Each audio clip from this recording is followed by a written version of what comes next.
Sri Mahaganapataye Namaha. Om Sri Saraswatye Namaha.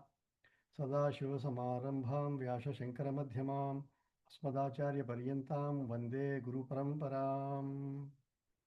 Vande Guru Paramparam.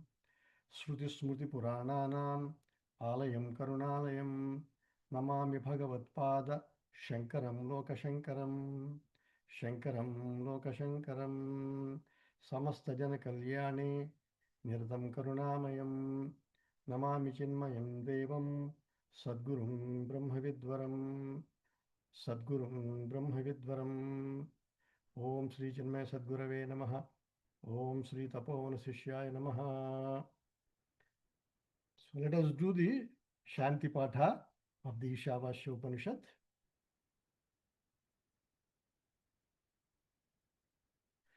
Om Purnamadaha Purnamidam Purnat Purnamudachyate Purnasya Purnamadaya Purnameva Vasishyate.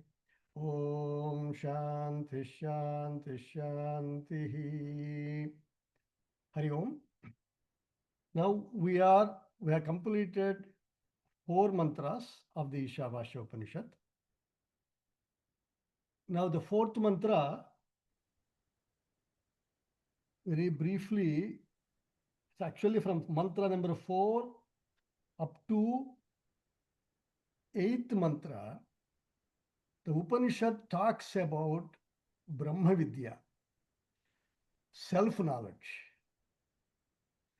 which is the purpose of Vedanta Shastra, particularly Advaita Vedanta Shastra. It is extremely crucial we get the gist of these mantras very well. In fact, you should keep them in your pocket as much as possible and try to reflect upon them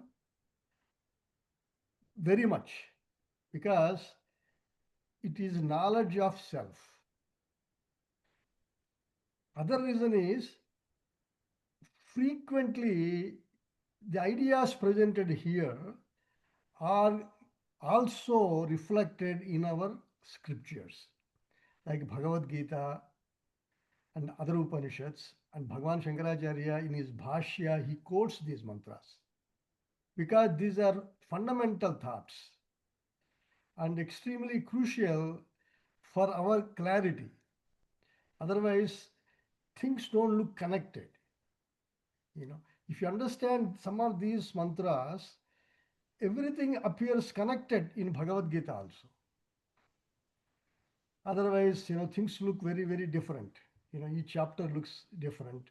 You don't see the connection before like that. But these mantras, when you have clarity, you would have that unshakable understanding of Jnana Yoga. And then in light of that, others also make sense. Okay. So, in the 4th mantra, I will just chant it. Anejadekam manaso jeviyaha nainaddeva apunan purva marshat tadhavato anyan atyeti tistat aspinnapo matarishva dadhati. That mantra, they have used contradictory language to indicate that we are all pervading.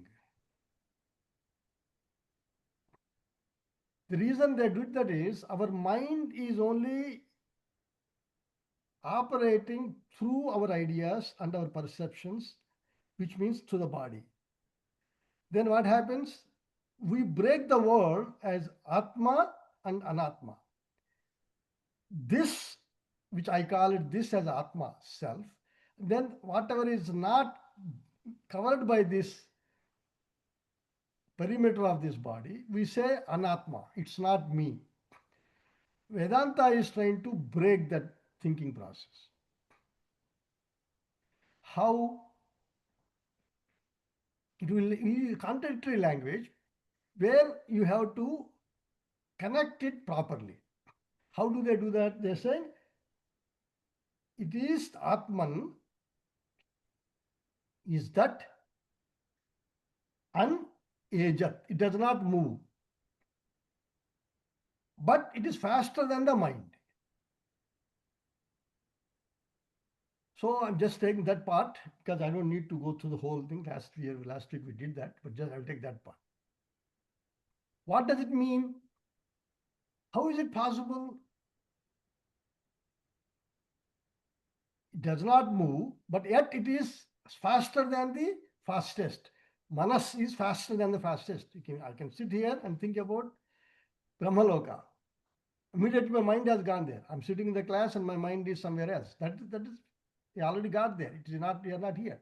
That is also possible. So Atma, to explain, Atma is all pervading like space. If it is all pervading, unaged, it cannot move. Because it is all pervading, it is already everywhere. So it is faster than the mind. So this is how to understand.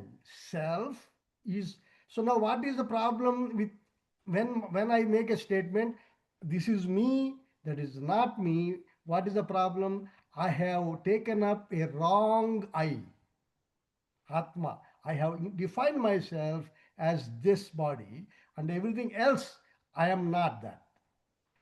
While the Upanishad is trying to break that thinking process.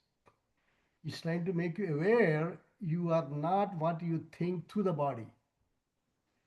You are that when you isolate the consciousness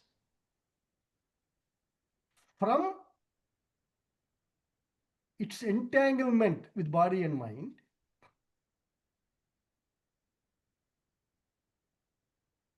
then you become the pure conscious aware being. That pure conscious aware being is all pervasive because the limitations that you talked about earlier are because you are identified with the limited body and limited mind. When those limitations are dropped, as pure awareness, which is illumining the body, it also illumines everything around you. So, as the illuminating principle, Jnana, it is not limited. It illumines whole space around you.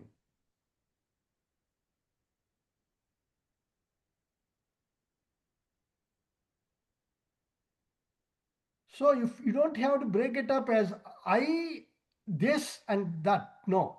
It includes this and that as because both of them appear in space. Let me repeat this. This is a very extremely important point. As consciousness, I illumine everything outside also. I also illumine what is in consciousness, is body and this mind also. It's not just limited to here. That is the mistake you have to correct. The fact that I see something flying in the air means my consciousness is already there. And the fact that I experience it means I have to be conscious. So the Vedanta is trying to correct our thinking that we are not limited to here. Everything, including the body, appears in you.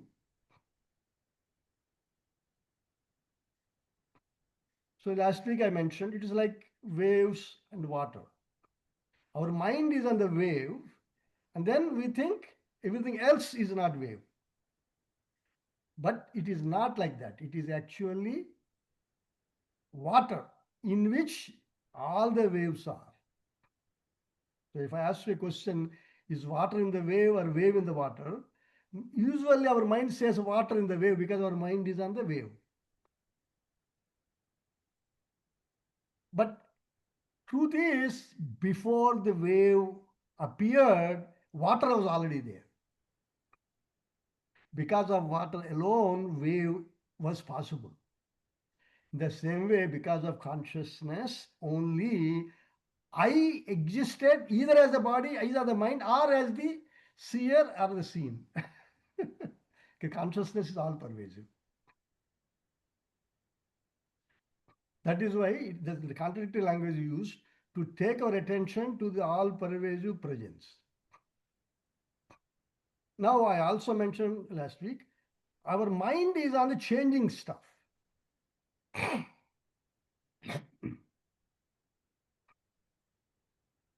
Because of that, we don't see what the changeless is. It is like this. Suppose I'm taking a picture of family members standing in front of a big, beautiful Grand Canyon behind. Now, if I focus on Grand Canyon, I can't see the family members. If I focus on the family members, I miss the Grand Canyon.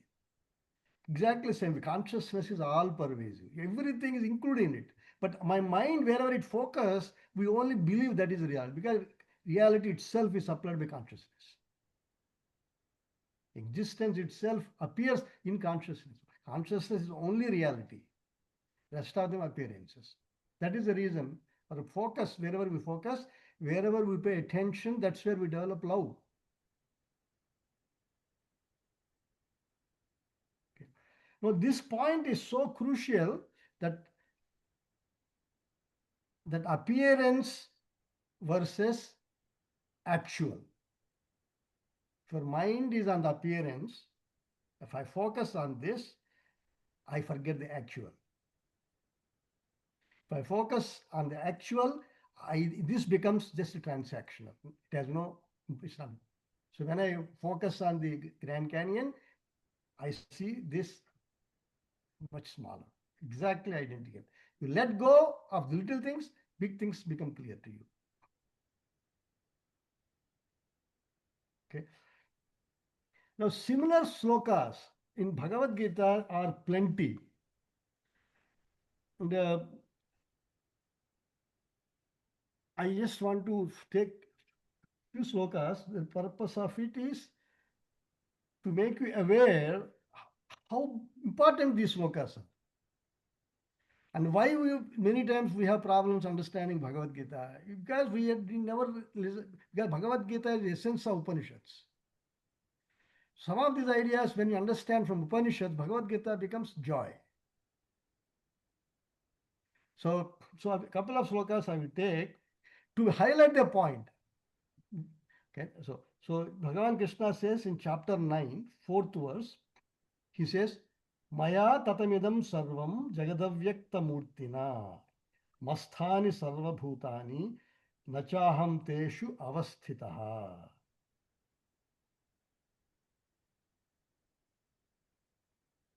He says, I pervade the whole universe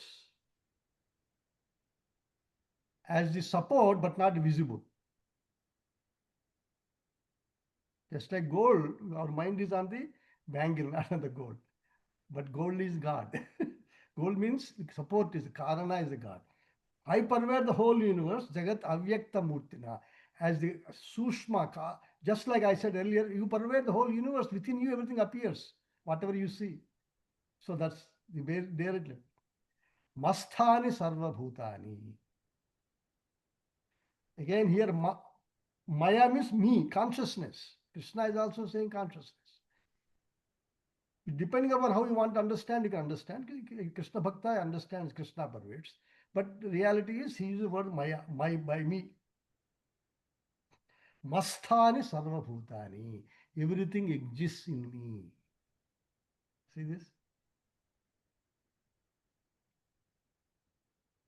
As all pervading presence, you lend existence to something else.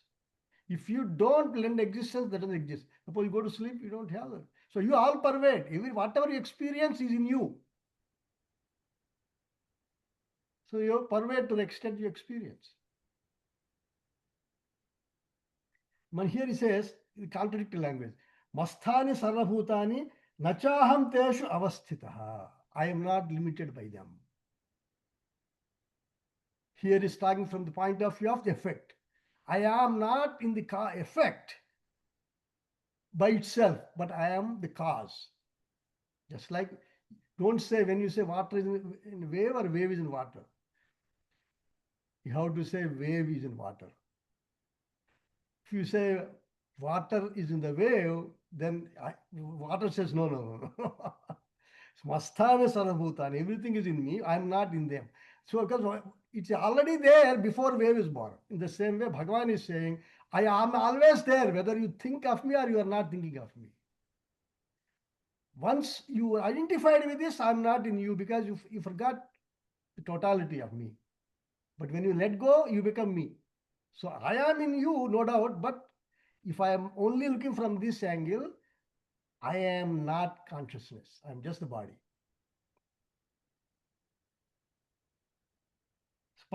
He says, Masthane Sarva Bhutani. Then suddenly he says, why don't, maybe somebody might think I am all individual bhutas.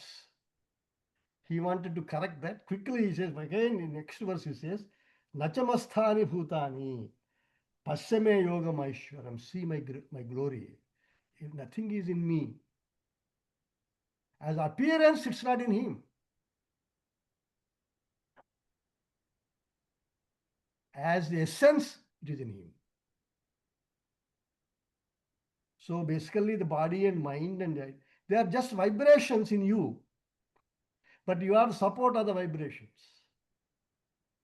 They're glassified vibrations, that's all. So then he says, Bhuta Bhut na Bhutastaha. I am the support of all the existing, you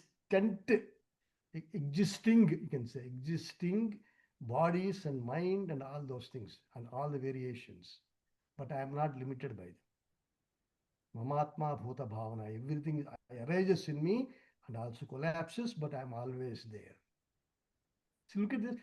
So some of these slokas in Bhagavad Gita, you will understand much better if you see that it is within you as consciousness, world arises.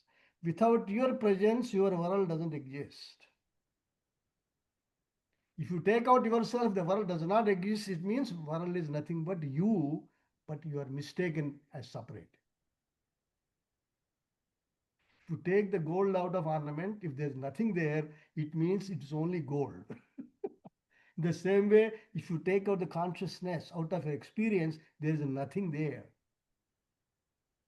Because consciousness, now you are not reflecting consciousness in the names and forms. The names and forms disappear.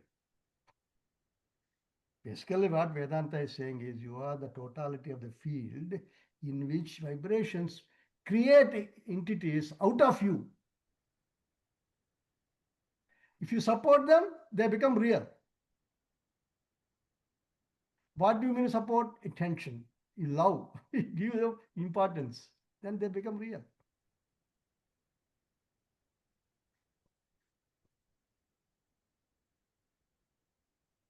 There are so many beautiful slokas. It is very same concept. See, chapter 13, I will take one verse, 31st verse. Yada bhuta pruthak bhavam ekastham anupashyati tata eva cha vistaram brahma sampadhyate tada. He's telling, when would you be realized Brahman, all pervading that oneness? When? Krishna is answering, Yatha bhuta prutak bhavam ekastham anupashyati. When you notice, when you realize that everything is arising out of you, appearing in you, bhuta pruthak bhavam. Everything existing separately but appearing is arising in you. Ekastham anupashyati. That ekastham is you. When everything you notice is coming out of you and dancing, then you are freed. See how beautiful these mantra slokas are. So these are all taken from Upanishads, but then given in the context of the Bhagavad Gita, they are given some kind of a because the Bhagavad Gita is much more exhaustive from the point of view of the sadhaka, from the point of the Siddhanta. Siddhanta means the final truth. It's same as Upanishads. For the sadhaka, how to evolve, it has more instructions. In the first 6 chapters, talks about the individual, jiva. Of course, along with the some nuggets, golden nuggets of Vedanta is there. So now let us go to verse number 5, because I wanted the clarity. What is total? What is individual? The total is existence, individual is appearance in it. That clarity I wanted to make. It's worth repeating so that you get that, you expand and drop limitations. Okay, so let us go to number 5, mantra number 5. Very good. Tadejati, tannejati, taddure, tadvantike, tadantarasya sarvasya, tadu sarvasyasya bahyataha. I will chant again. Tadejati, tannejati, taddure, tadvantike, tadantarasya sarvasya, tadu sarvasyasya bahyataha. You know, okay. Now, very similar to the previous mantra. So, introduction that I have given elaborately is very helpful here also. Says again, context, what you call paradoxical language. Tat yejati. It moves. How? As the appearance, as body, if I take it, I move. Consciousness doesn't move. Whatever I identified with moves. I can move, still be consciousness, as long as there's awareness, as I said earlier. Tat na ejati. It also does not move. It is all pervading. Which angle are you looking at it?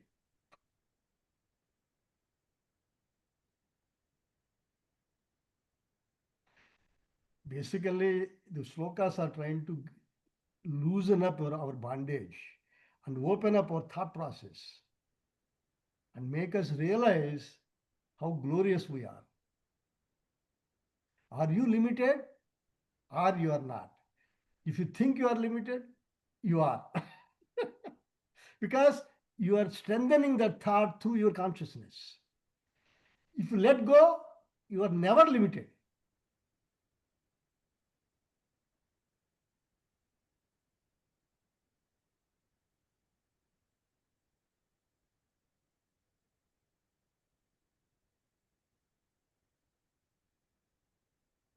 Tad dure, it is very far. If I look from the point of view of my body and ideas, I believe it's in heaven. Before I was born, it was there. Even after born, also it's there. All the things we can say. Or it is somewhere else, or it's nowhere. Whatever it is, dure. In either way, it is dure. It's not here. Tad dure, far. Tat tattu antike. It is inside also. Now it evening out the field.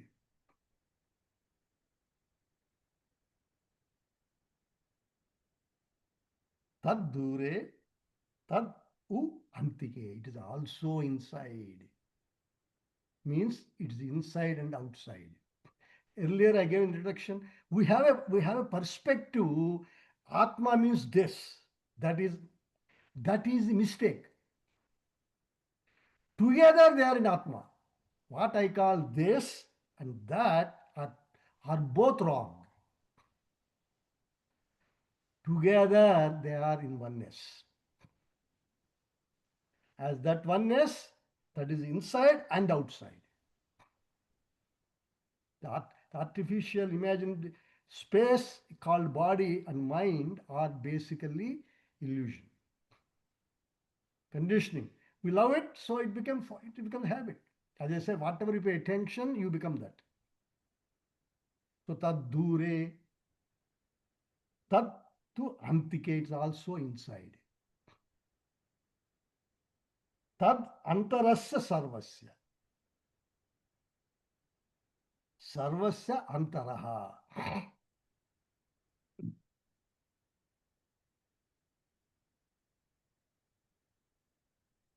It is the essential innermost principle of whole thing. Earlier, it's only here, it's there, it's said. Now it says here inside, also outside. That antarasya sarvasya.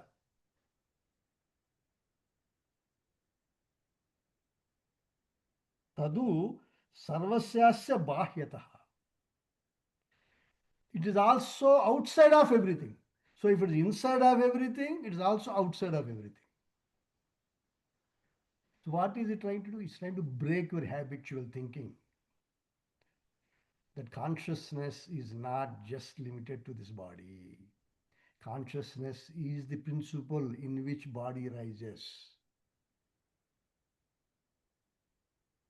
It is just a mistake we are making that I am body, I am consciousness in this body. How beautiful this change is.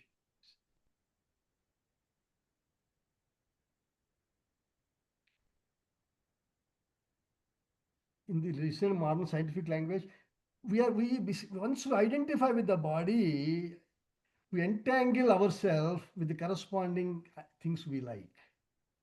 Our children or wife or whatever you call it. And we entangle the ideas, we entangle with the money, with the future, fears, insecure, whatever you entangle with, that becomes real. Because you are paying attention to it.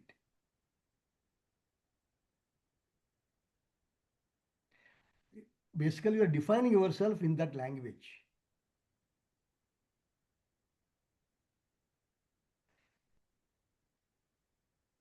And then you develop theories, you develop hypotheses, you develop all kinds of things to justify what you believe. All of it is based upon, first of all, starting illusion.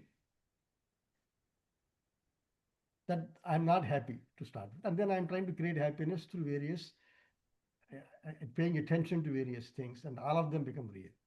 This is called entanglement. So Vedanta Shastra is trying to tell you, don't entangle yourself with limited fields.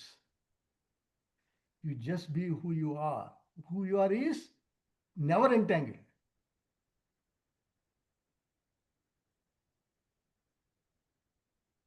And there, within that, once you go to that state, everything just appears to you in that. Okay. So, tarantarasya sarvasya, it is the innermost essence of everything. That also sarvasya bahi, it is also pervades outside everything. See how beautiful this teaching is.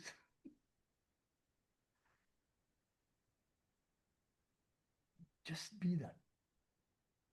You expand automatically. The moment you become something, you lost it. Why? Because you got habituated to it.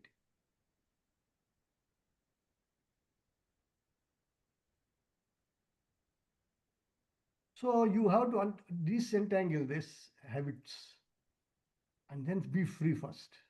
And this teaching is for that purpose.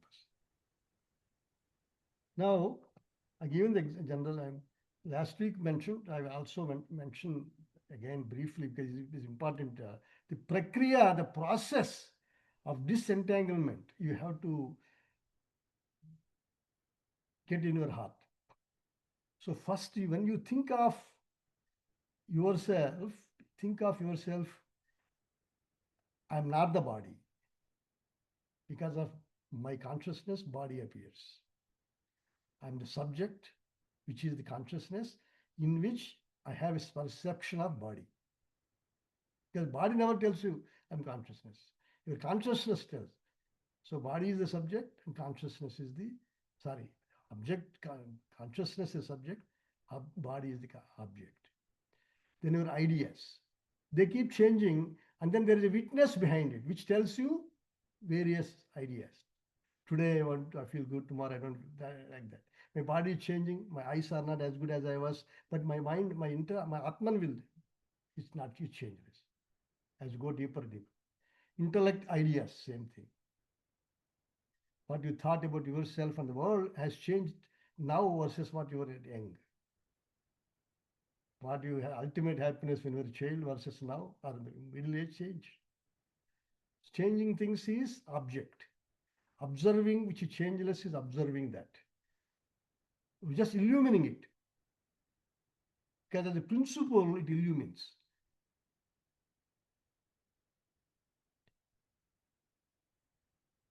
Then you could reach a state where you have no thoughts of body or intellect or mind, but you exist.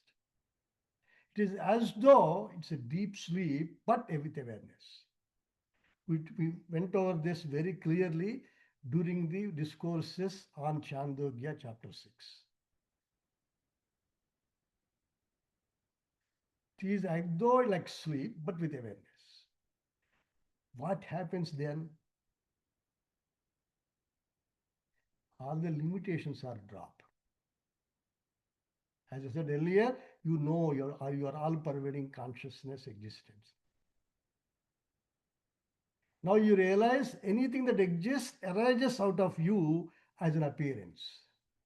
Because, okay, let me go back. First, you isolated consciousness first. Because consciousness is much more clear in the body, in you as ideas, in you as awareness of nothing in deep sleep or in meditation. It is that awareness which knows there is nothing now. That so there is no thing means you are already expanded. Because you are not holding on to anything. Because it's already there, but you got the wrong place, you got caught in the wrong place. Now, the state of expanded awareness is also the support for appearance. Ease appears out of consciousness. So whatever you perceive, far or very far, whatever, it appears in you as existence. Unless you first acknowledge yourself, it away. That is the fourth stage. Or third stage. First isolate, then expand, then see everything in you. And then you come back and say, even the body and mind also appears in you. That's what he is actually doing here. Tad ejati, tad dure, it is far, tad antike, inside. Tadantarasya sarvasya, it is the essential awareness in everybody. Tad sarvasya, it is also outside because everything appears in it. Same prakriya in a different language. Even when the eyes are open, if you are seeing anything outside, it borrowing existence from your expanded consciousness awareness as appearance. See, very simple. Bhagavan Shankaracharya, in beautiful language, he gave an example in Dakshinamurti Stotram, first sloka. He says, Vishwam Darpana Drushyamana Nagari Tulyam Nizantargatam. Pasyannatmani Bahiriva. Pasyannatmani Sorry. Anyway. Vishwam Darpana Drushyamana Nagari Tulyam Nizantargatam. Pasyannatmani Bahiriva. Pasyannatmani Mayaya Bahiriva.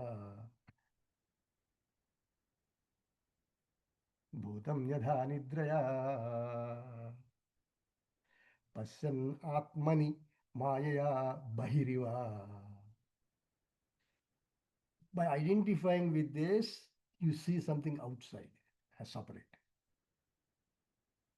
Just like it happens in dream. Akshat kurute prabodha samaye swatmanamevadvayam. So, by the teaching of the grace of Upanishads, Guru Parampara, you identify everything is appearance. And I'm only pervading all. Advayam Swatmanam. So, basically, in this context, the way to understand it is you are like that mirror. When you expand, also, you are in view, everything appears. You are the support. Think about in this language, what a beautiful language. In view, everything appears. But if you pay attention, you become that. That becomes mama. If you don't pay attention, it just remains as an appearance.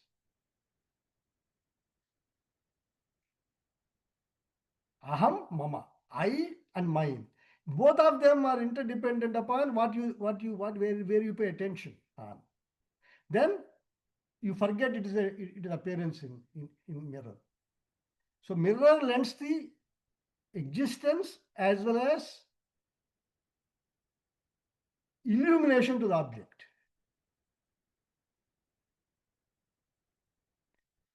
So you lend existence to everything you call mama, mine, and you also give existence everything you call atma, this, and then you separate this. When you let this go, you become that infinite, and then everything appears in you as just a information, but nothing more than that. As long as the body is there, it appears like information, including your body, just vibrational information. They come and go. So in this sloka, see, the clarity is important. The clarity is what is self, what is not self. And also, you should know what is the changing and what is the changeless. Yeah. So if you look at from that angle, in this sloka, if you look at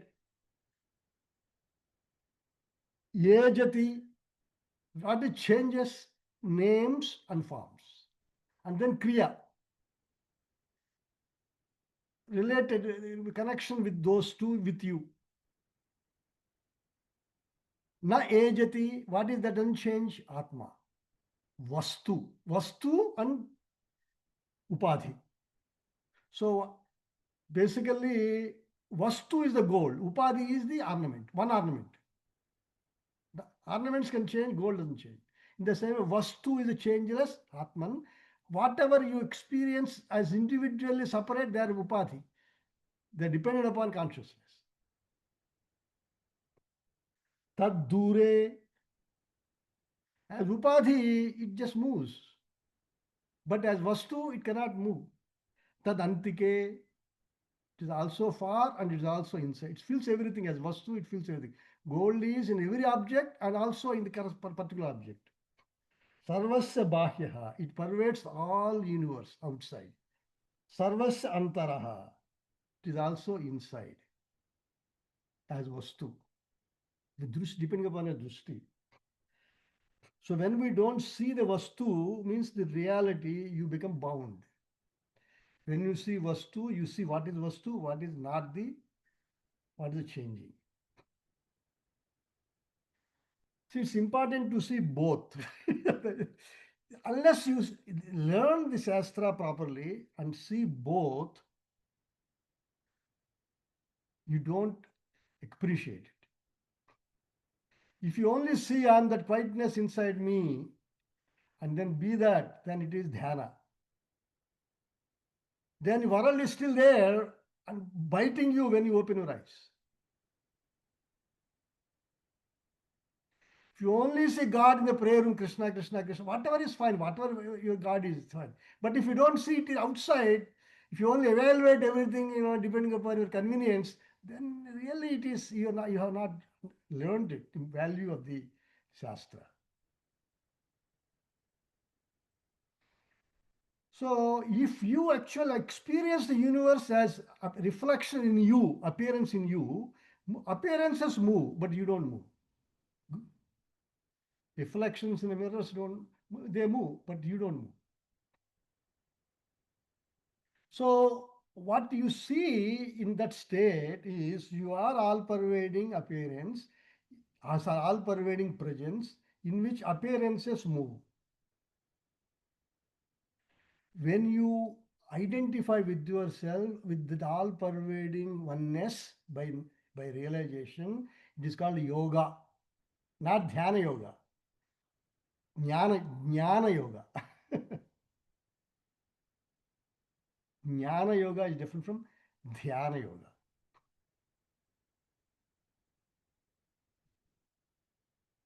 Jnana yoga. Then when you see from that infinite presence, everything that appears in you, then you say it is my presence, but it's called vibhuti, the other language. Upadhi. Upadhi means you can use that to go to the source. You can use the ornament to go to gold. That is called upadhi. Upadhi means something that is which is supported by the cause. But when you call vibhuti, you are already attached to your true nature, and then you see the world as appearance in you. Then say this is vibhuti. Vividham bhavati. I only lending existence to that. None of them is outside of me, my purview. It's called vibhuti. So here vibhuti is also mentioned. So basically, I will say a couple of slokas from chapter 10. See, Bhagavad Gita is a very comprehensive book. Those who do not know the concepts, they get confused. It's a joy if you have the concepts and then connect everything. It's unbelievably clear. That's why here and there, once I open, says, wow, how can I miss this? Every time when I read Bhagavad Gita, I say, wow, you get a different feeling.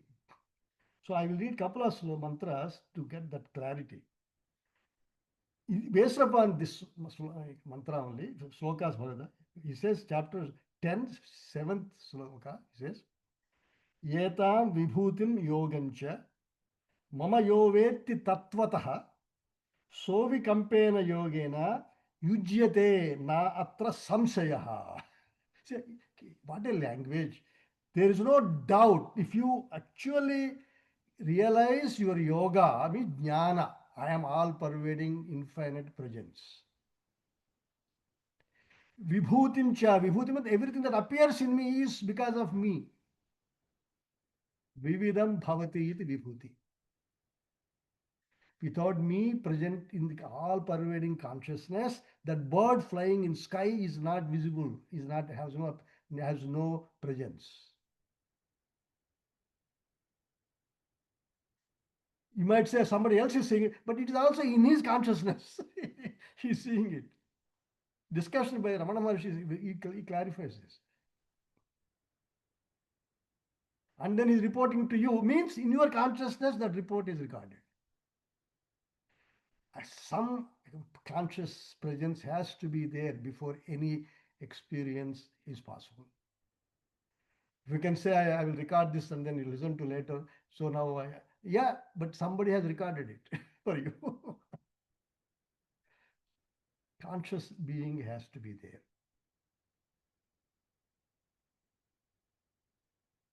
So here he's saying, Etam vibhutim yogancha, Bhagavan Krishna is. You see the whole thing as you, as an appearance, as in a mirror.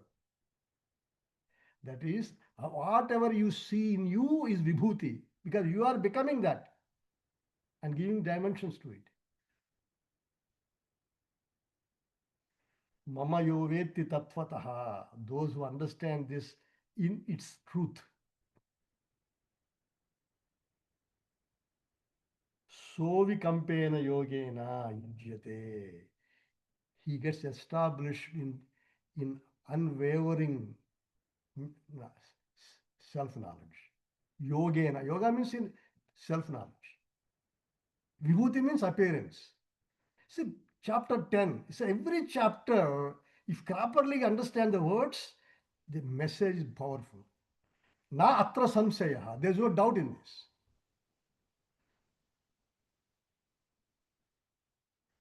Basically, everything appears in you. There's no doubt in it. Appearance is vibhuti. You are that supporting that appearance.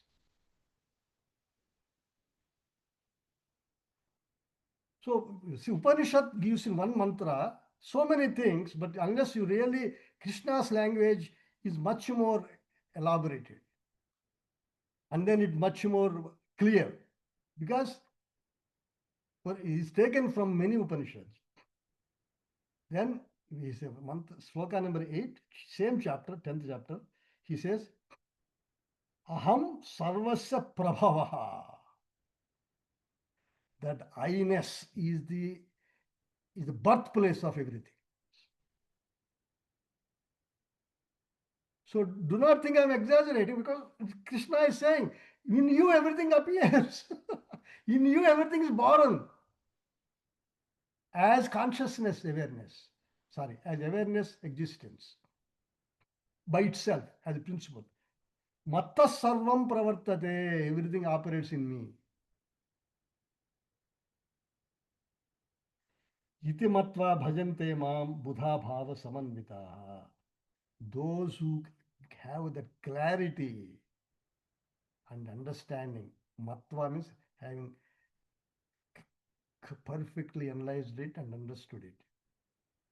And bhajante mam, and bhajante means, bhajana means attached to the yoga. Buddha bhava saman.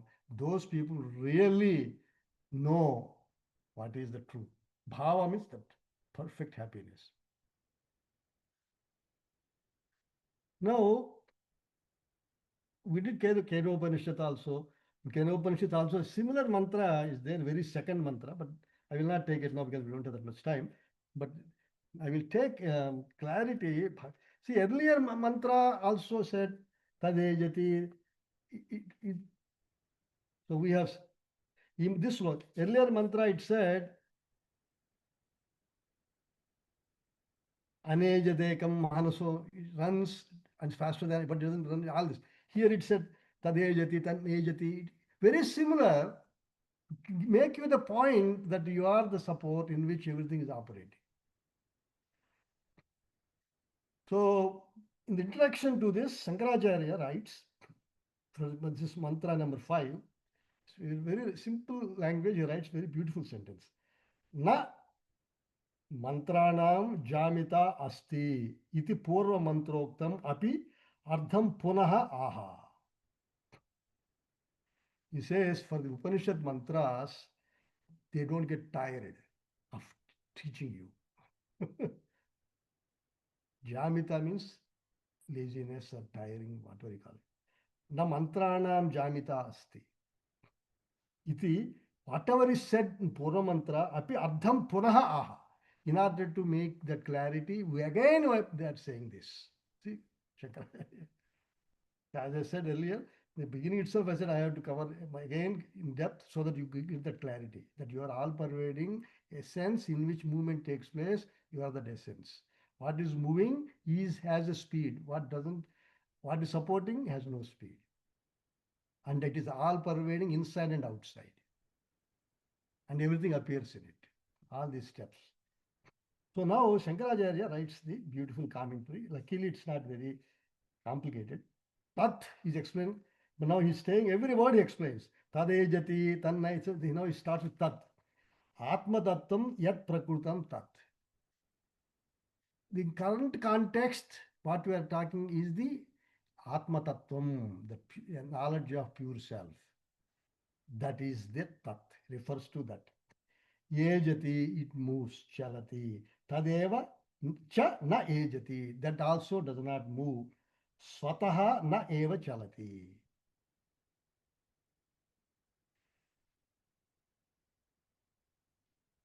So, as Atma Tattva, all pervading, it does not move.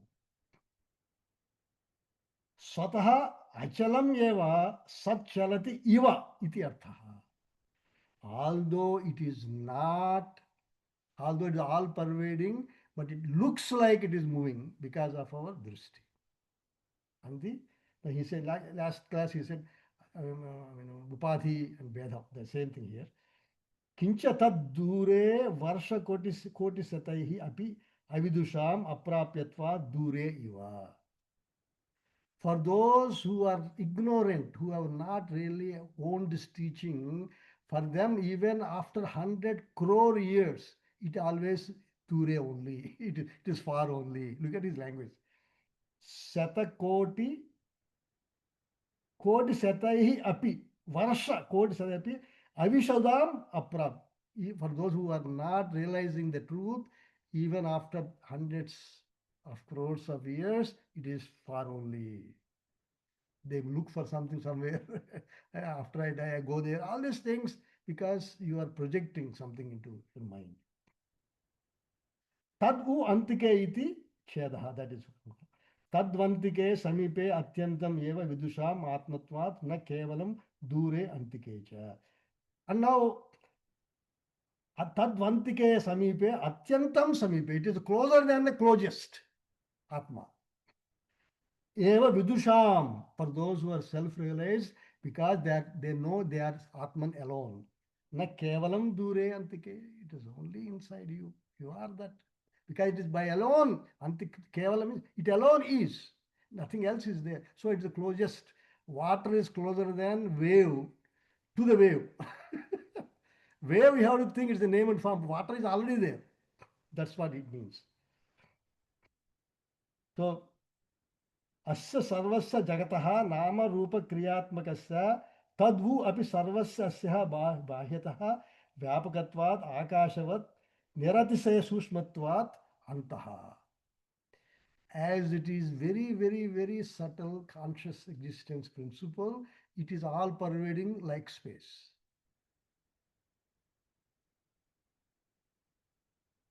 So everything in the world which you call by name and forms and activities, they operate within it. So Vyapakatvat, it is outside of all the names and forms, like what I call mama, mine. It is a mental. But you give a name to it as money, and you give a rupa. If I have $1 billion, I have a rupa to it, and then kriya, you give also a dependence on it. All of them mental. House, anything is mental, including your body is mental. So Nama Rupa Kriya is all mental, but not the essential nature is not mental. Because it's like movie within on the screen. So Sarvasya sa Bahyataha Vyapakatvat Akashavat Niratasya Suspatvat. Like space, it is all pervading oneness. Prajnana Ghana Eva Iticha Sasanat Nirantaram cha is also mentioned in Brihadaranyaka Upanishad. He gives a quotation from Brihadaranyaka.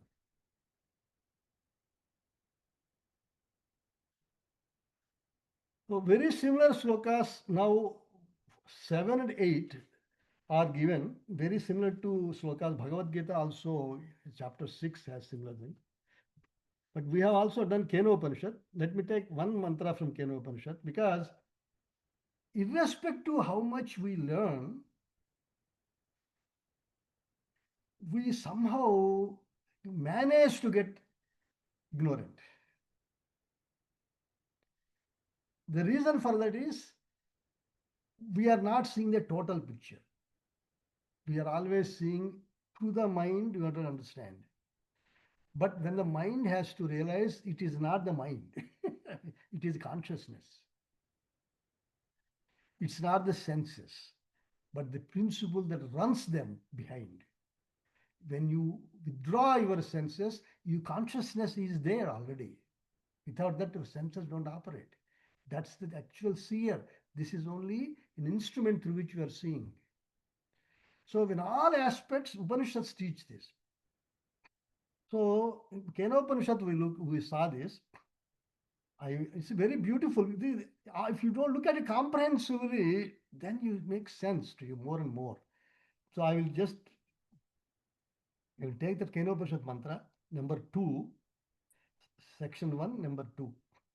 Shrotrasya shrotram manaso manoyat vachoha vacham sau pranasya pranaha चक्षुषश्चक्षुरतिमुच्य धीराः प्रेत्यास्माल् लोकात् Amrita bhavanti. We did Kena Upanishad, that's fine. What is consciousness?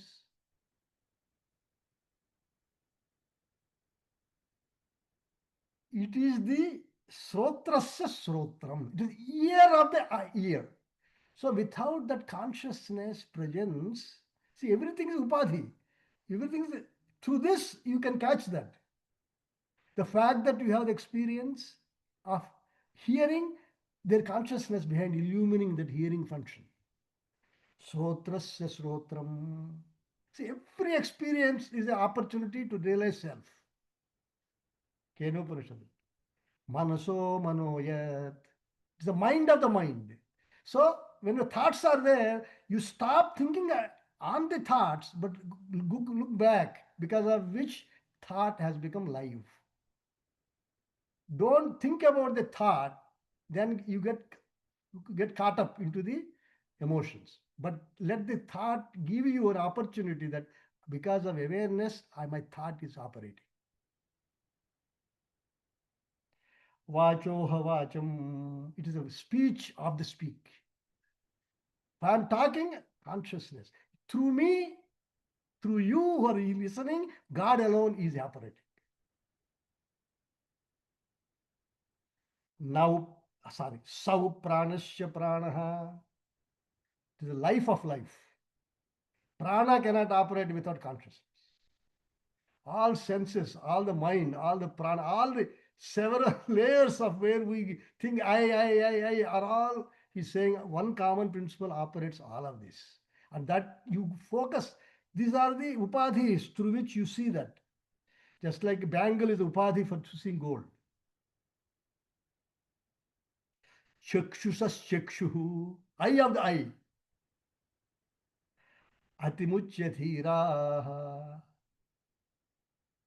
Atimuchya means once you transcend this, the information, from the information to the varying principle of the information. Pretya asmat lokat amurta bhavanti. Once you make the transition, you amurta bhavanti.